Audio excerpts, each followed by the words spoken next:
Além dos conhecimentos técnicos, a formação humanística consolida a atuação do magistrado e da magistrada. O que é exigido nos exames e concursos para as carreiras jurídicas?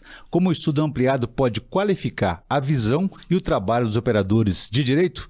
Esses são os principais temas de hoje do Pensamento Jurídico, uma produção da Associação dos Magistrados Mineiros, a AMAGES. E para falar sobre o assunto, eu tenho o prazer aqui de receber dois desembargadores, um estadual e um federal. O Bruno Terra Dias, do Tribunal de Justiça de Minas Gerais, e Eduardo Moraes da Rocha, do Tribunal Regional Federal da Primeira Região, sediado em Brasília. Obrigado aos senhores pela presença e participação, um prazer recebê-los aqui. E a você que nos acompanha, por favor, inscrever-se no canal da AMAGES no YouTube e deixe lá suas sugestões e comentários que serão muito bem-vindos. Doutor Eduardo, o que vem a ser, então, essa formação humanística para a magistratura, né? Não basta apenas ter o curso de Direito, fazer o concurso e depois a escola judicial para ter uma boa atuação? Hoje, nós vivemos num mundo mundo complexo. Talvez por uma concepção positivista do século XIX, a formação dogmática do magistrado, a formação unicamente de direito do magistrado seria suficiente naquela concepção carnelutiana de processo. Só que hoje, no mundo cada vez mais complexo, Bauman coloca a questão da complexidade líquida. Nós vivemos uma complexidade líquida, onde as fronteiras dos estados não estão bem delineadas, as grandes corporações hoje têm uma influência muito grande, às vezes mais forte do que muitos estados nacionais. Então, aquela visão nossa de estado nacional foi suplantada. Então, diante dessas celeumas, os processos hoje, as demandas que envolvem não interesses meramente individuais, mas interesses coletivos, interesses difusos, interesses individuais homogêneos, para a solução desse tipo de caso, é necessário um conhecimento humanístico. E esse conhecimento humanístico abrange o quê? Abrange conhecimentos que extrapolam o conhecimento dogmático do direito. Ou seja, o magistrado tem que conhecer um pouco de economia, ele tem que saber um pouco de sociologia, ele precisa saber um pouco de filosofia para resolver esses tipos de demandas estruturais. Então, para esse tipo de demanda, hoje é imperativo que o magistrado tenha conhecimentos além do direito, até para saber nessas causas, nessas demandas estruturais, as consequências da sua decisão. E para saber das consequências da sua decisão, consequencialismo, é necessário que ele faça, muitas vezes, uma análise econômica do direito, para saber as consequências extra-caso de suas decisões. Então, esses conhecimentos são necessários e, por isso, hoje, há necessidade do magistrado se atualizar sempre. E essa atualização também tem que ser feita não só do ponto de vista individual do magistrado, mas do ponto de vista institucional dos próprios tribunais, colocando escolas das magistraturas preparadas para essas novas demandas e para poder atualizar os magistrados quanto a esses novos conhecimentos. Muito bem atualizados. E, doutor Bruno, então, além dos conhecimentos humanísticos, né, da formação humana também, é importante conhecer esse novo contexto de hoje, como estava falando o doutor Eduardo, a respeito, então, da tecnologia, porque hoje o mundo virtual ele está cada vez mais dentro do real e o contrário também acontece, né? Na verdade, a gente vê, a história tem os seus momentos de repetição. Tecnologias se sucedem e na sucessão da tecnologia ocorre a análise dos fatos. E os fatos que são submetidos à apreciação do Poder Judiciário são dos mais comezinhos, como uma separação, que é uma situação de um casal, uma guarda de filhos, um crime de homicídio, um crime de furto, aos que têm uma repercussão de mais amplo espectro, como a corrupção no ministério, por exemplo, né? Que deriva em situação de prejuízo à nação. Bom, para tudo isso, há necessidade de uma compreensão que não é exatamente ou exclusivamente jurídica. Colocando um exemplo muito claro, não é? Ora, se eu pensar uma relação, digamos, previdenciária, um processo documental, e me esquecer de que há ali um personagem que tem uma vida, que tem sua família, que tem suas necessidades, que tem sua ideologia, e tratar apenas como um número de processo, eu terei, seja na busca ansiosa de rapidez, a possibilidade de uma injustiça rápida, ou na busca letárgica da absoluta segurança, uma injustiça por lentidão. Eu tenho de compreender o ser humano ali atrás daquele processo, que não está evidente, já que é um processo documental, saber de suas necessidades, em que as decisões ali implicam, ser justo e correto o quanto possível, porque efetivamente ninguém tem conhecimento pleno de toda a realidade, mas eu tenho que buscar conhecê-la amplamente para poder decidir aquela causa, sabendo das suas implicações em todas as demais em que eu aplicar aquele mesmo entendimento. Essa visão, então, traz o quê? Olha, a compreensão do nosso processo civilizador, do nosso modelo de civilização, das implicações econômicas da decisão, das implicações familiares da decisão, das implicações sociais de tudo que está ali. E isso é uma tarefa que os juízes tradicionais não viram como matéria, seja da grade curricular, seja de grade optativa e nem em pós-graduação. Uhum. Essas são matérias que ele tem que se formar no esforço autodidata, e as escolas judiciais, no processo de formação continuada, têm de ministrar. Muito bem. Doutor Eduardo, como é que essa formação humanística, nós estamos falando aqui da atuação do magistrado, da magistrada, do operador de direito, como é que essa formação humanística ela é cobrada, ela é exigida, por exemplo, nos exames e concursos para as carreiras jurídicas? Eu vou voltar um pouquinho atrás. Quando eu fiz o concurso da magistratura, em 1998, o concurso era meramente dogmático. Acho que na época do Dr. Bruno Terra também, imagino também que deve ter sido a mesma coisa. A cobrança era dogmática. Então, os juízes mais antigos, a gente teve necessidade, essa carência por conta da formação, de ter que correr atrás. Então, nós tivemos que estudar economia, muitas vezes por conta própria. Tivemos que estudar sociologia por conta própria.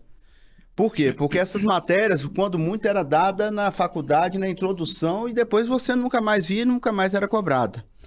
O que eu percebo é que houve uma mudança, porque hoje, com essa prova geral que é feita pelo CNJ, Exame Nacional do CNJ, já são cobradas essa parte, alguns temas que extrapolam a dogmática jurídica.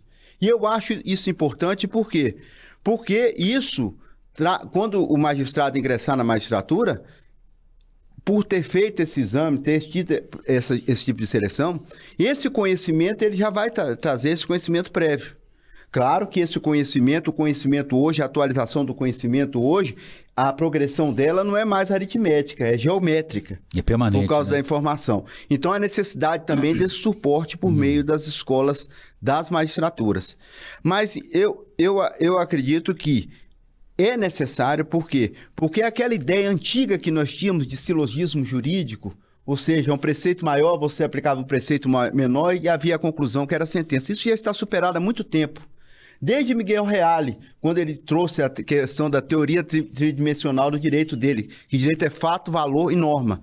Mas para você conhecer daquele fato, hoje, principalmente em processos mais complexos, processos ambientais, só com conhecimento meramente dogmático, é impossível. Então é necessária essa formação humanística para que você conheça o fato, para que esse fato seja adequadamente valorado. Até porque muitos processos não são decididos assim com a aplicação de um preceito maior ou um preceito menor. Muitos processos exigem ponderação de valores. E para fazer essa ponderação de valores, de princípios constitucionais, é necessário muitas vezes que princípios abertos, não são princípios fechados, é necessário muitas vezes você recorrer a outros conhecimentos que envoltos da economia, sociologia. Então, é importante, é fundamental e é uma etapa do qual as escolas da magistratura e os tribunais não podem abrir mão na formação dos seus magistrados. E temos aí, doutor Bruno, também questões já superadas no campo do direito, pela própria dinamismo da sociedade, né, realidade social. Enfim, por exemplo, no passado era comum ter uma decisão sustentada na legítima defesa da honra, né? E hoje a gente já temos até um protocolo, já uma decisão, a criação do CNJ, também o Conselho Nacional de Justiça, o protocolo de julgamento com perspectiva de gênero. Qual a importância dessa transformação social dentro do judiciário no campo do direito? Bem, essa é uma temática candente. Por quê? Porque uma visão estritamente jurídica já motivou aquilo que a gente poderia qualificar como um vale-tudo perante o Poder Judiciário. Qualquer coisa, né, poderia ser alegada. Hoje, nós temos uma situação em que a legítima defesa da honra, essa tese malfadada, foi profundamente criticada, com toda a razão. Hoje ela é praticamente inadmitida e inadmissível. Não se aceita que alguém argumente com algo que é tão contrário ao processo civilizador e ao grau de civilização atingido. No momento, nós temos as questões de perspectivas de gênero e temos também uma preocupação com a linguagem do magistrado. Ora, quando se fala perspectiva de gênero, se fala necessariamente de linguagem, mas se fala também de linguística e comunicação. Por quê? É muito tentador ao magistrado, no discurso jurídico, sofrer influências e misturar questões político-partidárias e ideológicas. E o momento de radicalização política é muito propício a isso. Polarização nacional. Sim, isso é terrível. Hoje, inegavelmente, nós temos as questões de gênero, sim, masculino e feminino, mas temos outros gêneros postos em sociedade que, independentemente da convicção íntima do magistrado, ele tem que conhecer e respeitar. Ele pode não ser um especialista em matéria de gênero social, mas ele tem que conhecer e respeitar. Ele não pode ignorar que isso afeta a vida do cidadão e não pode se esconder através de um discurso rebuscado para promover discriminações. Não. Então nós temos a preocupação com um discurso que tem que ser de fácil entendimento. Ao mesmo tempo, não pode estar misturando conceitos, ideologias e preconceitos. Ele tem que ser claro, tem que ser límpido e tem que ser respeitoso com as realidades de todos os envolvidos, efetiva ou potencialmente, nas relações processuais. Um exemplo muito claro disso, a Lei Maria da Penha, por exemplo, já foi muito mal compreendida em outros momentos. Hoje, em termos judiciários, o seu entendimento está muito melhor do que há 20 anos atrás, não é? Hoje nós temos também a questão da população LGBTQIA+. Bom, existem vários gêneros, existem.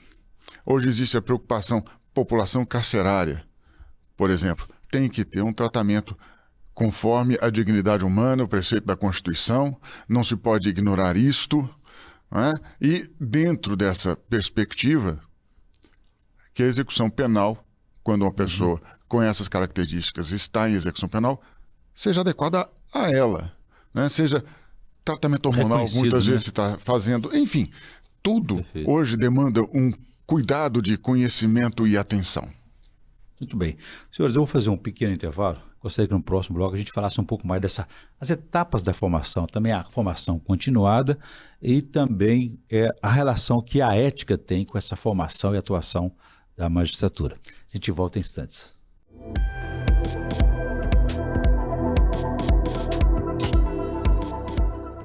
Estamos de volta com o Pensamento Jurídico, hoje uma edição especial para discutir a formação humanística, consolidando a atuação do magistrado e da magistrada. Os nossos entrevistados são dois desembargadores, o federal Eduardo Moraes da Rocha, do Tribunal Regional Federal da Primeira Região, e Bruno Terra Dias, do Tribunal de Justiça de Minas Gerais. Doutor Bruno, então deixei uma questão no bloco anterior aqui a respeito dessa formação continuada dos magistrados, né? O senhor também, provavelmente, com certeza, doutor Eduardo, na condição de magistrados foram juízes de primeira instância e passaram por várias comarcas, né? Quer dizer, muitas vezes, o senhor estava falando no blog anterior sobre a questão geracional, que era assim, que era dogmático, enfim, às vezes não tinha nem escola judicial, já era enviado logo para a linha de atuação, linha de frente, né? E às vezes tinha que resolver demandas para a qual não estava experimentado, preparado. Como é que é a importância dessa formação desenvolvida nas comarcas e nessa natureza itinerante de comarcas, às vezes está no sul, está no leste, oeste, com realidades às vezes adversas? Na maioria das vezes, especialmente quando se ingressa na magistratura, vamos encontrar casos que não estão nos livros.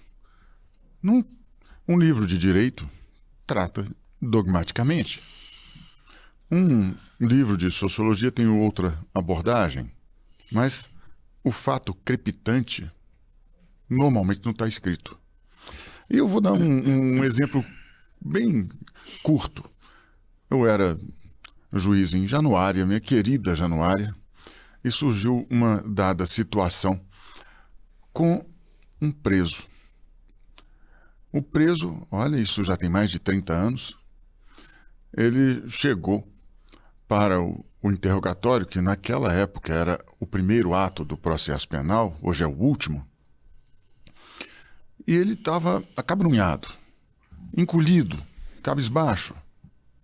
E eu, olhei para aquela pessoa e fiz o interrogatório e pedi que ele me mostrasse as mãos, porque ele estava todo encolhido. E me veio essa ideia. Por quê? Por que me veio essa ideia? No nosso tempo de faculdade, entrei em 1981, ainda tinha muita história, né, do período que ainda estava no fim, né, da ditadura. Havia muita história de tortura. E vi as mãos dele, porque eu mandei que ele apresentasse as mãos roxas. Fiquei preocupado com aquilo. E mandei ali, do interrogatório, né? Eu mandei ir ao médico. Liguei para um médico de meu relacionamento. Falei, doutor, estou mandando aí, está indo com a polícia, que é um preso, quero que o senhor faça um exame nele, especialmente mãos e pés e tudo mais. Mas mãos e pés me preocupam muito. Mas faça um exame de corpo dele, me faça um relatório. Pois aquele homem estava com as mãos e os pés lacerados. E isso era, e vem a qualidade de conhecimento de literatura médica também, médico legista e tal.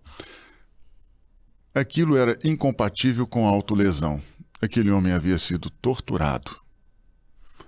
Foi torturado dentro de um estabelecimento do Estado para confessar um crime contra o patrimônio, um furto, algo assim.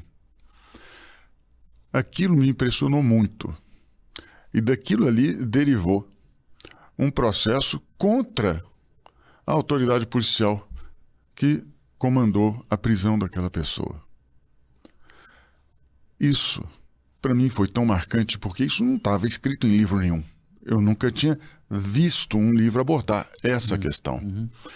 Ela surgiu na minha frente, eu tive que pensar em tudo o que eu já tinha lido, em tudo o que eu já tinha visto, juntar os conceitos e chegar a uma conclusão na hora, imediatamente. E isso foi definidor do caso concreto. Em outras oportunidades, tive de fazer a mesma coisa. E não foi somente comigo que isso aconteceu. Isso acontece com todo magistrado, com todo promotor de justiça, né? Acontece com todos nós. E é preciso ter os olhos treinados para enxergar e a mente também treinada para decidir. Muito bem. Doutor Eduardo, o senhor também deve ter percorrido algumas comarcas, né, de regiões diferentes. A decisão judicial, ela pode, por exemplo, variar, apesar da norma ser a mesma, de acordo com uma determinada região, a demanda de uma região e outra? Sim. O nosso TRF da primeira região, hoje eles são 3 unidades da federação, mas quando eu entrei, Minas Gerais integrava o TRF da primeira região.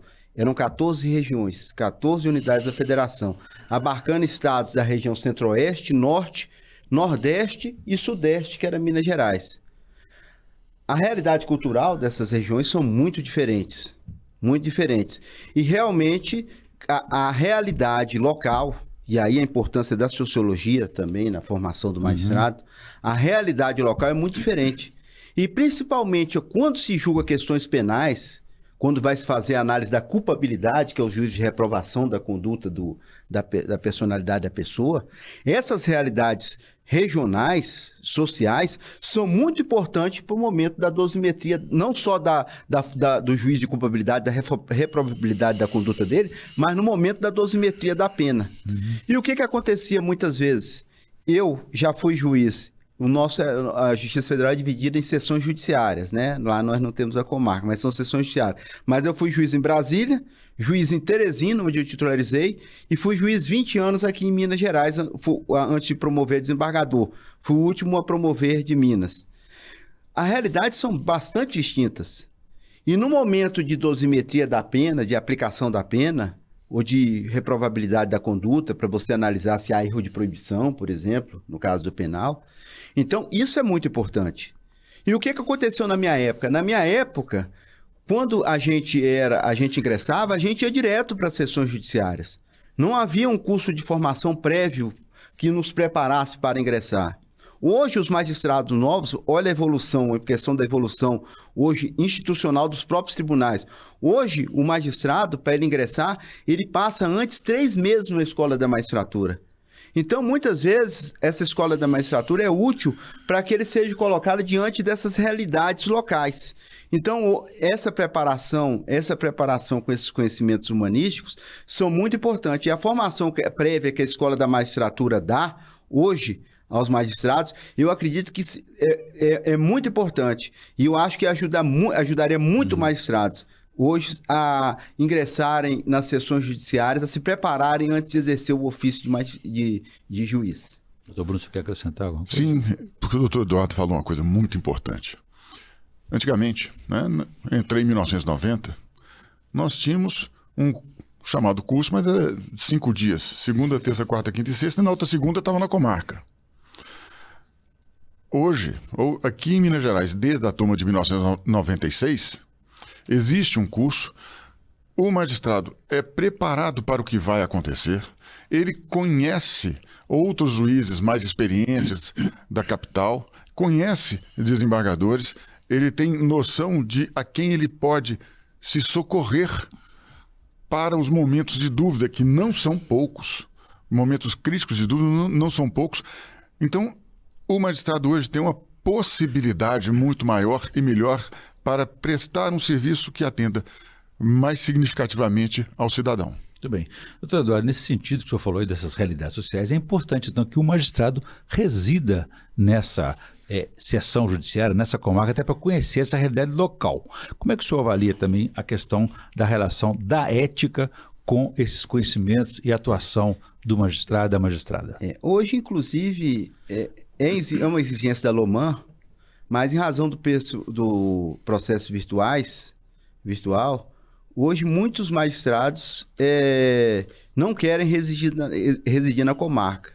Só que eu acho que, independentemente do processo ser virtual ou processo ser físico, hoje não tem mais processo, pelo menos os processos na Justiça Federal hoje são todos digitalizados, são virtual, mas independente do processo ser virtual, a importância do magistrado na comarca é fundamental.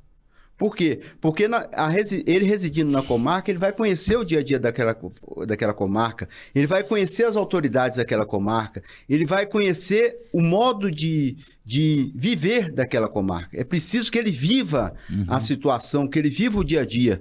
Por quê? Porque não basta ele só ter um conhecimento teórico, sociológico, se ele não tiver o conhecimento prático do dia a dia, de como vive aquela comunidade. Principalmente no processo penal. Como foi a experiência do doutor Bruno, bem principalmente no processo penal. Talvez se o doutor Bruno tivesse feito aquela audiência que ele citou virtual, sem estar frente a frente com não bastava réu, só olhar no olho, né? Não bastava só olhar o olho, olhou as mãos dele também. Ele talvez né? não tivesse identificado aquelas questões. Então, essa questão do magistrado residir na comarca, além de ser uma exigência da LOMAN, eu acho muito importante. Por quê? Porque o magistrado não pode ter só conhecimento teórico. ele tem que ter também o conhecimento prático, o dia a dia da localidade a qual estão submetidos os jurisdicionados dele. Perfeito. Doutor Bruno, estamos na reta final aqui da nossa entrevista. Esse modelo de formação humanística, ele é muito importante, deveria estar presente em todas as outras formas de ensino, né? Porque até um tempo atrás era baseado na punição, no castigo, né? Isso é importante, então, ampliar esse leque aí. E o senhor acha que o Exame Nacional, ou seja, os concursos públicos, estão evoluindo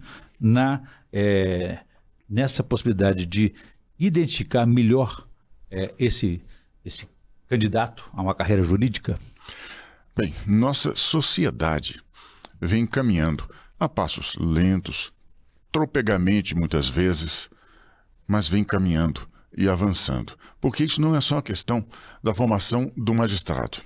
Isso é a questão da formação do cidadão. Tanto é que é humana, né? Humanística, né? Exato. O cidadão tem que ser melhor formado. Nós não podemos ter um grupo encastelado que seja detentor da formação humanística. Nós temos que ter essa formação para todos.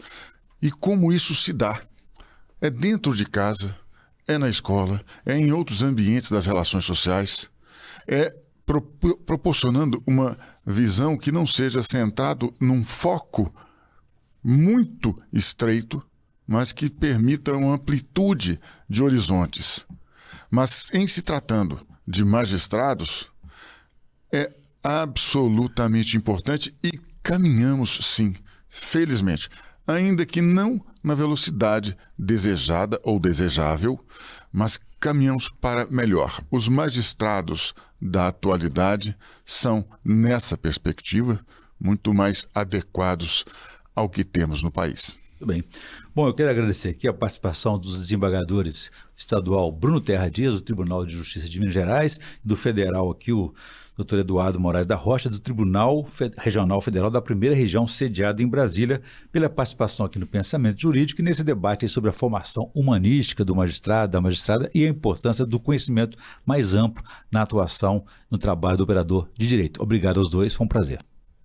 Bom, e você quiser ver e rever essa entrevista, pode ir ao canal da Amages no YouTube e deixe lá também suas sugestões e comentários que serão muito bem-vindos. Obrigado e até a próxima.